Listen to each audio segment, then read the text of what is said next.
Yeah. Hey, two numbers you need to remember today. Number one, 21. Everyone say 21. That's how many days you have left to shop before Christmas. So I throw that out there today. So some of your blood pressure just went up a little bit. Another number, 35. Everyone say 35. That's how many days we have left to college football. And we need to rejoice and make the most of it and be grateful because it's going to be till August till we see any college football again. I'm glad you're here today, whether your team won, lost, showed up, didn't show up. Man, you are here on a great Sunday. Thank you for being at SouthCrest. I want to welcome both of our campuses right now for our Noonan and LaGrange campus. I want both of us to shout together at the same time. Go! Awesome. We are live between two campuses, here and LaGrange, and I'm so glad that you're here to be a part of today. Today is one of those special days, so if you had a friend who said, I don't know if I'm going to come because of all the rain, it's just tough, you need to text them right now and say, dude, you missed it, okay? Just tell them in advance, like, dude, you missed it. Okay? And if it's a girl, you can say, dudette, you missed it, okay? This is gonna be one of those messages. We're launching a new series called, Do You See What I See? And obviously we're launching into the Christmas season. So a lot of what we're gonna talk about is gonna relate to Christmas. But let me say this, God has a funny way of preparing something for the right moment, right? He has a funny way of preparing something for the right moment. And you'll see why here in just a minute. In October of 1962, there was a song that was written by Noel Regney and Gloria Baker entitled, Do You Hear What I Hear? We just sang it at both of our campuses today. It is a very well-known song at Christmas time, okay? If you've never heard that song, you probably didn't grow up in America, but we sing it all the time. Do you hear what I hear? What people don't realize is that song was actually written for a different purpose.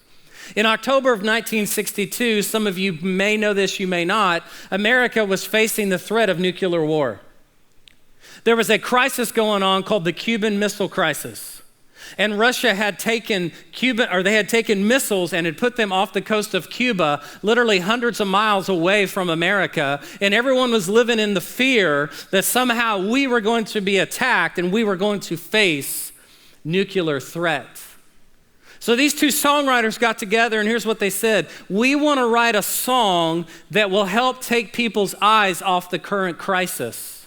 And one of the lines in the song says this, pray for peace, people everywhere. In fact, the line that we know that becomes this series is this, said the night wind to the little lamb, do you see what I see? A star dancing in the night with a tail as big as a kite. And those lyrics literally are a way of them saying to us in a very motif way, take your eyes off the current crisis and put your eyes on something bigger. The idea that they were so focused on nuclear war and the threat of dying that people needed to take their eyes off of their current problems and see something better for their life. Most of us don't know this, but the song didn't become a hit the first year it was out. It wasn't until December of 1963 that Bing Crosby recorded it and put it on his album, and it became an international success. Hundreds and hundreds of people have now recorded that very song. But it was all about taking your eyes off the current crisis and see something greater. As if to say your perspective has the potential to change what you see. See, here's our challenge in that. What we see isn't always reality.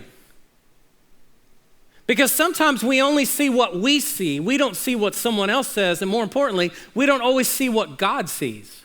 See, here's our struggle. We have a myopic view of the world. What does the word myopic mean? It means it's a nearsighted, it's a biased view. We have the ability to see the world usually through the lens of our own past and our own struggles and our own difficulties. And our struggle with sometimes seeing what God sees is we only see what we see in our life. But think about this for a minute. Think about how different your life and my life could become if we could see what God sees. Think about that. I mean, I feel so limited. I didn't even know who was going to become president. I didn't know how anything was going to turn out a month ago. And the world was kind of in an uproar about what's going to happen to America, and yet God had already seen it. But how different would it change your life and my life if we could see what God already sees? Think about it. It would change your thoughts. There would be a lot fewer things that you would worry about in your life, right? You wouldn't worry about taxes. You'd be like, I got this. God already knows. God already knows how much I owe, all right? God already knows how I'm going to get the money to pay it. The truth is this, if we have the ability to see what God sees, it would change how we think about the world around us. And it would probably change what we would do to the world around us. This idea of seeing past ourselves and seeing as God sees has the potential to change everything. If you have your Bible, I want you to turn to the book of Isaiah chapter 7. Isaiah chapter 7. As you turn over there today, I want to give you a little bit of the backstory of the passage. The book of Isaiah is about this guy named Isaiah. He's a prophet. God tells Isaiah, these are the prophecies I want you to go tell my people about. This is what I say in Isaiah, I want you to go tell them. So in chapter 6, Isaiah has this encounter with God. It's an amazing encounter with God. It changes his life. In fact, it was in that encounter that God literally says to him, Isaiah, I want to use you beyond yourself, and I want you to go out and I want you to tell people what I say, and it's going to change the world. So in Isaiah chapter 7, we read of a king. His name is King Ahaz. King Ahaz is the grandson of King Uzziah. He's the king that dies in chapter 6 when Isaiah sees the Lord high and lifted up, right? But what do we know about King Uzziah? We talked about him this summer in our series.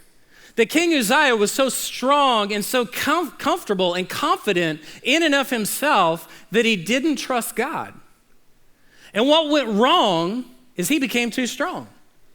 The idea that when we in ourselves become too strong and too secure and too confident in of ourselves, we typically don't trust God, right? I mean, we trust God when we get diagnosed, but a lot of times we don't trust God when the paycheck comes in and says, hey, I have $3,000 more. I'm going to trust God. No, we go to Target, okay? Some of you men say, amen. She went to Target, okay. So King Ahaz, he continues the ways of his father or his grandfather. He's confident in himself. In fact, he's so confident that he makes a treaty and a pact with some people across some borders that are known as Assyria. Now, at this time, as the king, the kingdom was divided into two parts. There was Syria and Ephraim, and there was Judah. He was the king of Judah. The only problem is the northern kingdom leaders of Syria and Ephraim came to him and said, we want you to align with us and against Assyria. And in Ahaz's mind, he's got a problem. He says, wait a minute, I've already made a treaty with these other people. You guys ever seen Survivor? You know what I'm talking about. They go somewhere off on the island and they say, listen, I will never vote against you, ever. And then they're sent to tribal council and they totally vote against each other. Okay, King Ahaz is having a survivor moment in this moment of his life. He's already made a treaty and he's playing so much politics that he can't trust God.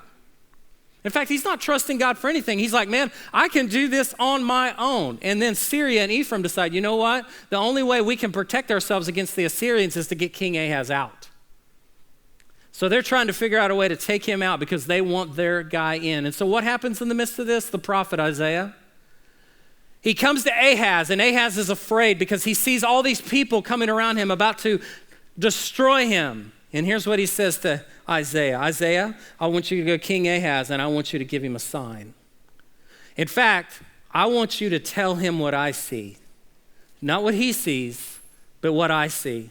I want you to give him the ability to see what I see, because if he sees what he sees, he will turn my people back to me and not away from me.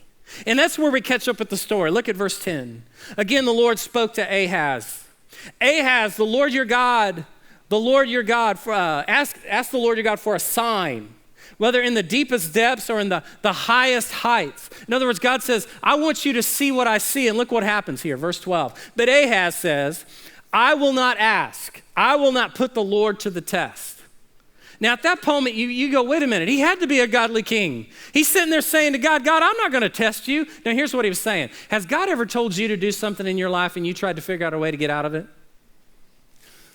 Right? God tells you, this is what I want you to do, and you take a part of what God said and try to make it sound like something to get you out of what you know God really wants you to do. I've done it. We've all done it, right? Are you guys alive today? Raise your hand, okay? I feel like it's just me up here today. All right, trust me, the rain won't melt you. I know you're sugar, but sugar, you're good, okay? It won't melt you. But here's the thing, guys, listen. We all get into that place in our life And Ahaz says, listen, God, I don't want to put you to the test. In other words, Lord, I would never test you. And God says, no. You don't understand, Ahaz, because look what he says in verse 13. Then Isaiah said, hear now, you house of David. Now hang on that for a second. It is not enough to try the patience of humans. Will you try the patience of my God? Now that's weird because he's talking about Ahaz and then suddenly he starts talking about the house of David. Here's what happens. He changes the tense of the verb in the Hebrew. Let me explain it. Before he's talking to Ahaz and he's like, hey, I'm talking to you. But he goes from talking to you, and we have a term in the South we use, to I'm talking to y'all. You know what I'm talking about? That's what the plural is in the Hebrew word. He says, hear now, you house of David. He's talking about all his people. He said, it's not enough to try the patience of men, and now you're trying to try the patience of God also. He changes the word because he wants us to understand that you and I are a part of that house. And look at verse 14. Therefore, the Lord himself will give you a sign. In other words, I'm going to give you the ability to see what I see. The virgin will conceive and give birth to a son, and will call him Emmanuel. That word means God with us. See, in this moment, King Ahaz begins to see what God sees. And here's what God sees: people and generations. Long after his kingship is over. And God looks at him and says, listen, you have spent your whole life thinking that I am for you. But now, because I love you and I see the condition you're in, I'm now going to choose to be with you. Isn't it amazing? There are a lot of people in your life that are for you, but there are a few people in your life who are with you. God says, listen, it's not enough for me to just stand up in here and be your God. I'm going to literally wrap myself in human flesh, and I'm going to come to the earth to change the world. Can you imagine the hope that must have instilled into that moment? They're thinking, hey, we're going to lose our kingship, we're going to lose our kingdom, and God says, I want to drop a truth bomb on you. I'm going to do more than just help you through your little crisis, because I want you to see something what? Bigger. I want you to see something better, that I'm about to send my son Jesus, and he is going to save the world. God sees people. God sees nations. He sees generations of people. And he looks forward, and when God saw the condition of the world, he gave what? He gave himself. God so loved the world that he gave his one and only son. He saw and he gave. You know what that tells me about our life? When we see as God sees, we will give as God gives. I mean, isn't that cool? Like, how many of you guys want to see what God sees? Raise your hand. I do. I want to see what God sees. I want to have his perspective of my life and my world and even my challenges and even my troubles. I certainly want to see his perspective about my past. But when we see as God sees, then suddenly we will probably do as God did. He gave. We will give as God gives. Why am I sharing that with you today? Because as your pastor, I want to tell you what I see. I want to tell you a vision of what I see and what God is doing. A couple of months ago, I brought our staff team together and asked them to begin to pray about the vision of our church as we move forward. Where is God taking us? What do we see God doing? I met with our staff and I even met with our vision team. And as we saw the needs of our church and began to ask God to move, we prayed very specifically, Lord, show us what you see so that we can move as you want us to move. The very day after I prayed that prayer at a vision team meeting on a Sunday afternoon, the very next morning, our campus pastor, Pete Shoger from our LaGrange campus, came to me and said, Pastor, there's a piece of property that I want to show you. Many of you know this, many of you don't, but being a multi-site church, we have 2 campuses. Most of you come to this campus every Sunday and it's like, man, worship starts at 9:30. I'm going to do my best to be there by 9:40, okay?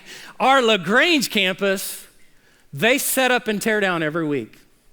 We rent a theater for 4 to 5 hours. In fact, their heart starts moving at about 12:30 because the cinema starts at 1, and they got to be out before the popcorn comes out of the concession stand. You know what I'm talking about? But every single week, they do church. Every single week. And let me say this, they've done an amazing job. So Pete calls me, says, Pastor, I think there's this piece of property you might want to go look at.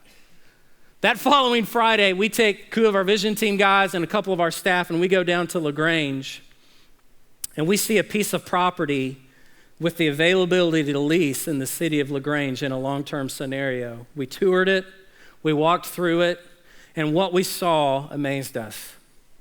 We saw an opportunity to renovate very quickly in a very cost-effective manner, almost 13,000 square feet for our LaGrange campus.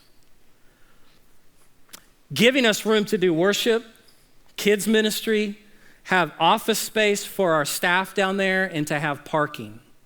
Now, many of you don't know this. You say, well, where does our staff currently office? It's this really cool place called Starbucks. Have y'all ever heard of it? For 2+ years, our staff sits in Starbucks and meets with people. That's their office. And so our staff has been working on this, and we've been looking through this. We saw the opportunity. God, are you in this? And I want to say this, whether it's this property or another one, a property like this one would allow our LaGrange campus to have a permanent presence in the city of LaGrange. Over 200 people a week attend our LaGrange campus. Over 458 unique families have gone through the doors in 2 years. God's doing something in the city of LaGrange. In fact, I want to show you a couple pictures. Whether we end up leasing this or not, I want you to see it. It's called the Clock Tower Shopping Center. This is Lafayette Parkway. This is Exit 18. 20,000 people drive in front of this place every day. Within here, there's a place that used to be a 4-cinema theater. It is now for lease. We would be leasing this part right here, which is about 12,600 square feet. Inside the building, I want to show you, this is what already exists. Do you see what I see? Are you kidding me, God? Like, we got on our knees and prayed as a vision team and said, God, if you want us to see something that you see, show us. The next day we hear about this, we walk in and we see this opportunity. Look at the next slide there. Area to build our kids' spaces out. A lot of it's already renovated. We just got to go in and do what we do.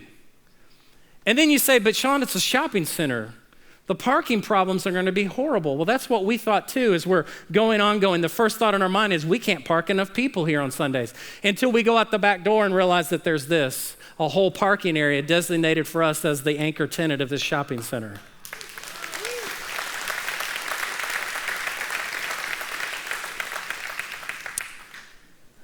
A property like this could open up the doors of reaching LaGrange in a whole new way.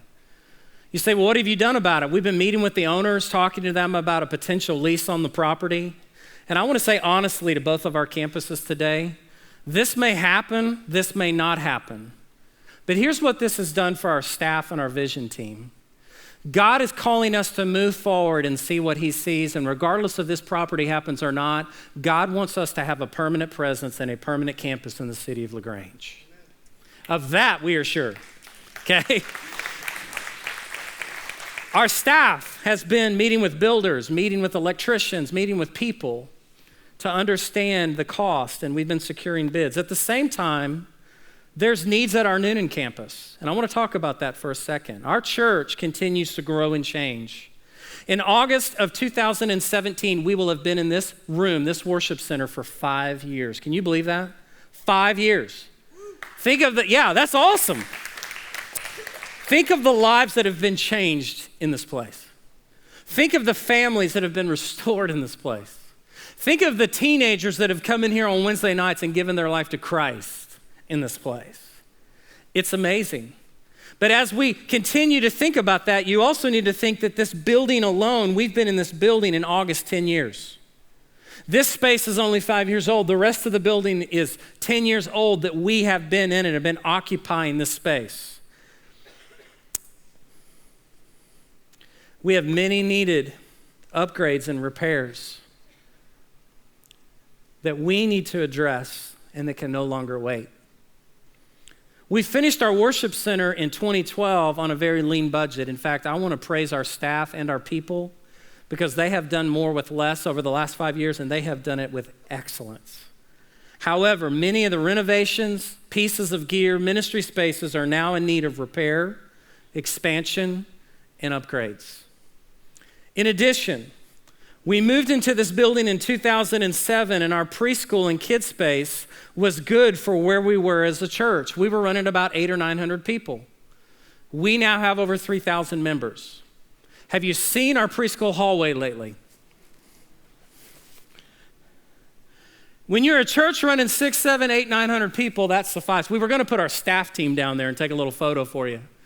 But we decided not to, because here's the thing, guys. I believe that parents of children need a place that's not only safe and clean and exciting, but to have room to grow our preschool and our children's ministry. It's one of the areas during Life Vision Phase 2 we were never able to address to the extent that we wanted to. But I believe now is the time to address that. We need to redesign these spaces to meet the needs of our growing families. And I love the heart of our church about children. You see, parents of kids, they want an engaging space to help their kid find a personal relationship with Jesus. Look, this is our Crest Kids area right here. Every Sunday, our old worship center, if you know this or not, is our Crest Kids space. And you say, well, it's big enough. It certainly is. But guys, listen. If I could tell you that all you needed was a big enough room to reach people, I would be lying to you. Today, you reach a lot of people through technology and the use of technology in creative ways and spaces. So it's time to bring some upgrades to allow our Crest Kids auditorium to be what it needs to be for our children. On top of that, I want you to see this worship center here. You say, man, this is awesome. You've been in here 5 years. Every week, our staff comes to me and says, Pastor, we have a piece of equipment that is now broken, that now doesn't work. What do you want us to do? And I can't tell you, I watch guys with soldering irons. I watch guys do amazing things, right? In fact, I just want to tell you I want to show you how dutiful our staff is. You see this background behind me? If you were to go out and buy it from a professional entity, it would cost you about $6,000. Our staff built that for $300. I'm just telling you, okay? And here's why I'm telling you that. You say, well, why do we need to upgrade the worship center? Listen, we have sound needs in here. At times, it feels very loud in here. Why? Because we built our own acoustical panels in here. This wasn't done by a designer. We built it all. There's areas that need carpet. Why? Because it helps with sound. There's things that we couldn't do in 2012 that it's time that we do that. You say, well, I'm fine in here. It doesn't matter. Well, listen, it's not about you. It's bigger than you. Here, let me explain. In 2012, when we moved into this worship center, our teenagers were still meeting over there in the Crest Kids auditorium. The problem is now they've outgrown that, and I want to introduce to you today and show you our student building here at SouthCrest. Look around. This is it. Every Wednesday night, hundreds of teenagers come into this room and worship. Look at this photo. This is a Wednesday night photo of our student ministry. Every Wednesday night, kids are baptized in that baptistry, and they jump up and run and clap and Snapchat and tell everyone about, hey, so-and-so got baptized tonight, so-and-so met Jesus. Listen, folks, this worship center is bigger than the use on Sunday morning. We now host gatherings in here. We've been approached by the Tim Tebow Foundation to host the Night to Shine gathering, which is a special needs prom for people with special needs. This space meets lots of needs. We need to bring the upgrades to bring this space to where it needs to be. So today I want to lay out for you a very simple plan that's strategic to help us accomplish both of these things together in a very short amount of time. See, we're a multi-site church, and we are one church meeting in multiple locations. We're mutually dependent on each other because our vision is to reach South Atlanta one relationship at a time. It's not relegated to one location. So today we're launching a giving campaign that will benefit both of our campuses and will allow us to move our mission forward, and here's what it's called. Do you see what I see? I want to share with you the need today. Because you go, gosh, man, that's a lot. It's probably going to cost millions of dollars. No, we've already done the math work for it. This is what we need to raise over the next 100 days, $525,000. Let me give you the dates of the campaign because it's only going to last 100 days. You say, why not a year? Why not 2 years? Because we have immediate opportunity, if this lease goes through, for us to build a permanent space for LaGrange immediately. And that opportunity we don't want to see go by us. And if it's that opportunity, great. If God's got another one, we're great with that too. We're just chasing God and believing him. But here's what we know. In the next 100 days, if we can raise this money, we can do both of those projects together. And I want to explain the difference between the two. What is the total amount needed for each campus? At LaGrange, $350,000. You say, you mean to tell me you can build out a whole campus for $350,000? We sure can. You forget I was a student pastor for 20 years. I built a lot of things with no money.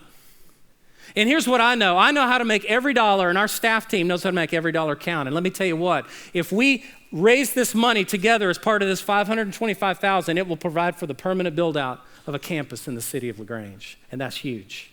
Let me tell you the need about Noonan. $175,000 for the renovations and upgrades to our preschool, kids, and worship areas. Every one of those, we've been accepting bids and talking to builders and talking to people and how do we do all this? We've already got a plan together as a staff. So why 100 days and not a year? Because of the urgency of the opportunity. You know, there are times that God opens a door and you got to be ready to go into it. And let me say this, to sign a lease on a long-term lease in the city of LaGrange, we don't have the build-out dollars in hand to do it today. Otherwise, we'd say, well, we'll just borrow against tomorrow. We don't do that. We have 100 days to raise the money to do what we believe God is calling us to do. And let me say this too. We really actually need to raise, because I'm being very transparent with you today, $150,000 of that by the end of December in order to sign a lease and build moving forward in January. You say, wow, that doesn't seem like a lot. Well, maybe it's not, but here's the thing. It's going to take all of us to see that happen. It's going to take all of us. So you may be here today and you say, well, how do I pledge and give to this campaign? How do I do this? Why are we accepting pledges? Because some of you need to pray about what you're going to give, and we're going to talk about that in a minute. But others of us, we know, man, it's like, man, I'm ready to give today. Today, all of our ushers right now, both of our campus are going to hand you one of these cards. It's called a Do You See What I See pledge card. They're going to begin to hand those out right now. And as they do, I'll explain the card in just a second, but while they do that, I want you to watch this video about the campaign that we launched beginning today. Watch this if you would.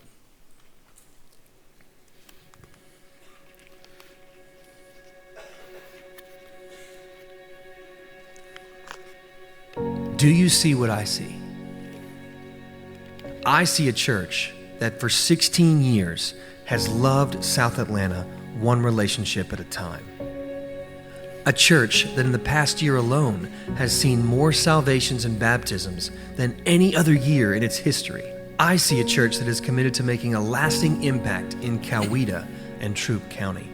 A church that has deep relationships in schools and in the community.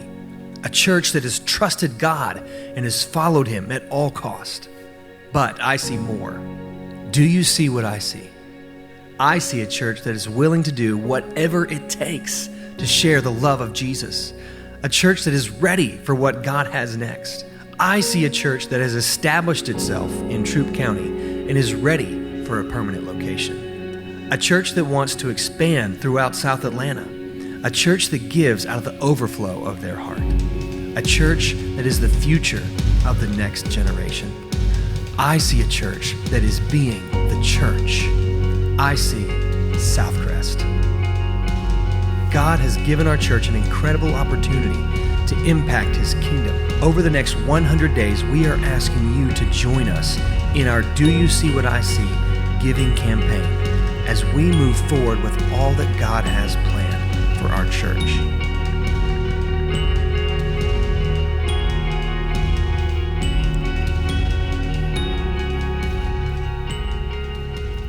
Today at both of our campuses, both of you should have received one of these pledge cards. We're asking people to make pledges, and we'll talk more about that in a minute, but some of you say, Pastor, I don't even want to pledge, I just want to give. I want my pledge to be anonymous, just give. Listen, you can go to southcrest.church/do-you-see and give straight through that website. That is where we'll give our pledges. But let me ask you, or let me answer this question. Some of you say, Pastor, you're crazy. It's December. Listen, as a pastor, I never dreamed I'd be standing in a church starting a giving campaign on the 1st of December, but I want to explain why. SouthCrest has a long history of a very, very awesome Christmas offering. For years, at Christmas time, we've given to needs over and above our normal budget. This time, this year, this campaign will replace that. So we're not doing our annual Christmas off. You see, some of you went to your mailbox over Thanksgiving and you said, wow, Pastor didn't send me a letter about giving this year. You thought I forgot. The truth is, we've been waiting to share this with you today because this will replace our annual Christmas offering. The other reason we're launching in December is this. There are many of you that will want to give large gifts because of tax purposes. And this allows you to make use of year-end giving so that you can give in that manner. So I want to tell you how you can take action today. How can I take action? Number one, I'm going to ask you to pray about what the Lord wants you to give. Pray about it. Listen, don't do this. Don't go to your bank account and see how much you can give because of what your bank account says. Go to heaven and see what heaven says you should give because of what heaven sees. Tracy and I, we already started talking about what we feel like the Lord may be leading us to give. And we're praying about that amount and how much we want to give now and how much throughout the campaign. But pray about what the Lord wants you to give. Number two, turn in your pledge cards by December 18th in worship or online. You can fill out a pledge card online at the website, or you can take the card you have and turn it in at our offering time over the next couple of weeks. But here's the thing, we need to get all of our pledges in by December the 18th. As we talk about the opportunity, even down in LaGrange and even some of the things we want to see happen here at Noonan, there's a great need to know what our people have pledged. And then number three, give now through our website or the Do You See envelope. Next week, there will be an envelope in every seat back that's a different color envelope. You can give on the website or you can give this way. Some of you say, well, Pastor, I would love to give a gift, but it's not a cash gift. It's a non-cash gift. It's stocks, it's bonds, it's property. It's something that maybe the church could use and turn around into dollars. Let me say this, if you have those type of assets, I encourage you to call Lisa Glenn, our business administrator here at the church, and she will talk with you about those things. Every year, we have different people that says, man, I would love to give a cash gift, but I'm going to give this much stock. That goes a long way in making a difference in a campaign like this. But I will tell you this, beginning today and through the end of March, we're going to be updating you weekly in worship and on our website through the campaign website /DoYouSee, and you'll begin to see where we're going. Also, on December 18th, I'm asking all of our children's areas to take up a special offering in our kids' areas. Why? Because I believe God wants to take our kids on this journey. You might be shocked at how generous some of your children are. Why? Because they want to see people's lives changed. We're going to be sharing with you some stories about things we already know happening in kids' lives and how through this offering they're going to be able to see that happen. On Wednesday night, the 14th of December, in our student ministry, they're going to be taking up a special offering here on Wednesday nights. You say, well, teenagers don't have a lot of money. You would be shocked. Teenagers have more discretionary income in their pocket than any generation before them. And I believe we need to help them see what God sees. All of our church will be involved in this. So some of you say, well, do you want me to take what I'm already giving to SouthCrest and give it to this campaign? Do you just want me to divert my giving? The answer is no. Listen, folks, we have weekly needs every week to run the mission and ministry of this church.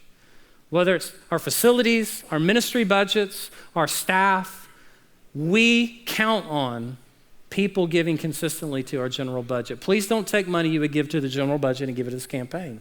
That's another reason why it's not going to be a 1-year, 2-year, 3-year campaign. You see a lot of that. But for 100 days, I want you to pray about what the Lord would have you give over and above your normal giving. That's where Tracy and I are. We're asking in faith, God, show us that number. And then once we know it, we're just going to go for it. We're just going to see what God does. So how achievable is this goal? Well, it's very achievable. I want to show you this chart we've created. There are 900 families in our church between LaGrange and Noonan. If 900 of them gave $583, we'd be done. Let me ask you this. Wouldn't it be cool January 15th to stand up and say, we're done. We got it. We're ready. We're moving forward. Listen, God can do those things. I serve a God who's able to do immeasurably more. I just do. 450 families gave this amount, we would reach that goal. 263, 150 families, if they would give a one-time gift, we would be done. 100 families would give this gift. The truth is this is a very attainable goal. And there's one more that's not on the chart. I just want to announce today that if one family would just give $525,000, I, as the pastor of this church, would take you out to dinner, my treat, wax your car, and ensure that several children in our church would be named after you. So some of you ask this question, what if I can only give blank? See, that's where we start in this. That's why the pledge card is so important. Because many times we go look and say, what do I have left over that I can give to this? The truth is, what does God want us to give? And we start with this question, what if I can only give? And see, every one of us is going to fill in this blank differently. Here's what I want to ask you to do. Give it in faith. Give it in faith. I want to tell you a story. In 2004, I was on staff at Cross Church in Northwest Arkansas. We started a building campaign that was $38 million. Imagine the gasp in the room when you stand up and say, we're launching a campaign of $38 million. People weren't cheering. People were like, oh, it's going to be uncomfortable. A lady after that service walked into our pastor's wife and handed her a ring and said, this is what the name of the campaign was called Special Treasures. She said, this is what I want to give to Special Treasures. She said, this was a very special ring to me, but it's something that I know if you could take it and turn it into dollars, it could go to reach people for Jesus. Someone heard about that. The following week, the pastor stood up and said, hey guys, I have this ring.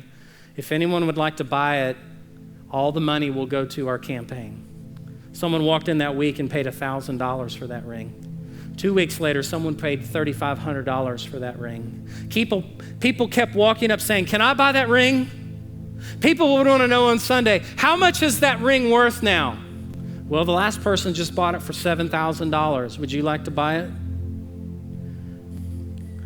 Within 3 months, that ring raised over $1.2 million.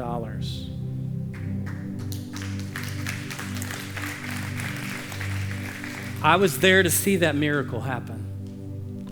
I will never forget the day that we walked up and we said, someone just paid over $500,000 for this ring. Would anyone like to buy it today? Guys, I'm telling you, nothing's impossible with God when we get on board with seeing what he sees. In fact, let me say it to you this way. Giving has a refractive ability. Now, you don't know what that word refraction means, but it's a scientific term. But I want to show you. See, God wants us to see what he sees. But you know the method that God uses us to see what he sees? It's through generosity. It's through giving. Every one of us in this room, whether we realize it or not, our giving has a refractive ability. And here's what we think. If we see as God sees, then we will give as God gives, right? We started with that question today. Man, if I could see what God sees, I wouldn't care about what I give. I just give so much more generously, right? Because I see it. But what we don't realize is maybe we have it backwards. Maybe if we flip that script and when we give as God gives, then we will see as God sees. Let me give you an example. This is a jar. Every one of you see the pattern through that jar. That pattern is just nothing but a pattern. It's just the way that you see it because you don't see anything that changes the way you see it. But when you take yourself or you take what God's given in you and you give it and you pour it out and you pour it away, suddenly what you see begins to look different. It changes what you see. Giving has a refractive ability. You say, well, I want to see the world differently. I want to see what God sees. Step out in faith and give as God gives, and then suddenly you will begin to see the world the way God sees it. It's both and. The truth is this, when we give in faith, God has the power to take what we give and change how we see the world. Let's pray together.